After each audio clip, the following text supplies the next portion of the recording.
Hello guys, good morning. तर सकाळी सकाळी मस्तपैकी अंडा करी बनवते बरं का. तर नवीन पद्धतीने बनवते कारण की हनीला हे अंडा करी जी आहे तीच हनीला खूपच आवडते.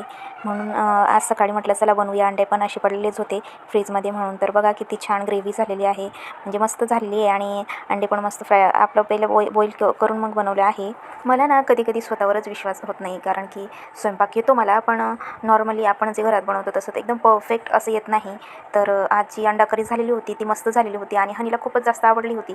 त्याच्यानंतर मग संध्याकाळची वेळ झालेली होती, चवळीची भाजी बनवते बरं का. तर खूप दिवसांनी बनवते, तर अशीच पडलेली होती. म्हटलं चला नवीन काहीतरी बनवूया. असं तर भाजी बी आवडत नाही, रोज रोज भाज्या बी खायला आवडत नाही आणि डाळी आहे ते बी जास्त आवडत नाही. मग म्हटलं आता काय खायचं तर आहे आणून ठेवलेलं आहे, मग बनवावं तर लागेलच.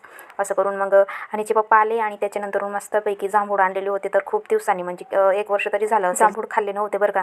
तर तिथं विकायला आलं असेल, मग हनीच्या पप्पांनी मस्तपैकी जांभूळ आणले. मग म्हटलं चला आपणच पहिले ट्राय करूया कारण की हनी गेली होती बाहेर खेळायला. तर येता येताच मी 2-3 काढून घेतले धुवून आणि मग त्याच्यानंतर मी हनीचे पप्पा माझ्याकडे बघत होते की येऊन येऊन खायलाच लागले बा असं. तर मला असं नवीन काय आणलं ना मला लगेच खायला आवडतं.